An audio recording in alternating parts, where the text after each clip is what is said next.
புரட்சித் தலைவர் எம்ஜிஆர் அவர்கள் தான் முதலமைச்சராக பொறுப்பேற்று நிறைவேற்றிய பல திட்டங்களுள் மகத்தான திட்டமாக போற்றப்படுவது ஏழை குழந்தைகளுக்கான சத்துணவு திட்டம். எம்ஜிஆர் அவர்கள் தன் இளமை காலத்தில் வறுமையின் கொடுமையை அறிந்திருந்தார். எனவே தான் முதலமைச்சரான பின் பள்ளி குழந்தைகளின் ஆரோக்கியத்தை பற்றி எம்ஜிஆர் அவர்கள் பெரிதும் அக்கறை காட்டினார்.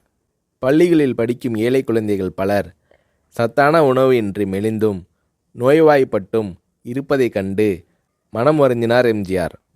ஏற்கனவே தமிழக பள்ளிகளில் பெருந்தலைவர் காமராஜர் ஆட்சி காலத்தில் தொடங்கப்பட்ட மதிய உணவு திட்டம் நடைபெற்று கொண்டிருந்தது.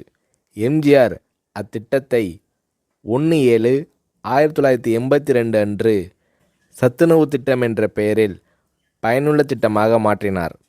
எம்ஜிஆர் அவர்கள் சத்துணவு திட்டத்திற்காக 100 கோடி ரூபாயை ஒதுக்கீடு செய்தார்.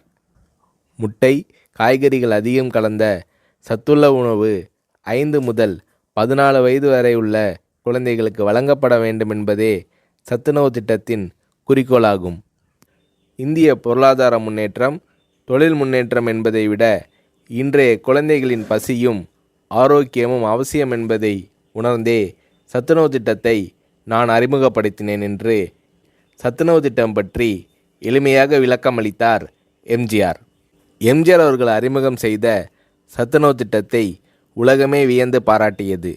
மேலை நாட்டு தலைவர்கள் மற்றும் மக்கள் தொண்டு அமைப்புகளும் இத்திட்டத்தால் ஈர்க்கப்பட்டனர். ஏழை குழந்தைகளின் ஆரோக்கியத்தை பற்றி அக்கறை கொண்ட தலைவர் தமிழக முதல்வர் எம்ஜிஆர் தான் என்று மேலை நாடுகள் எல்லாம் எம்ஜிஆர் அவர்களை போற்றி பாராட்டின.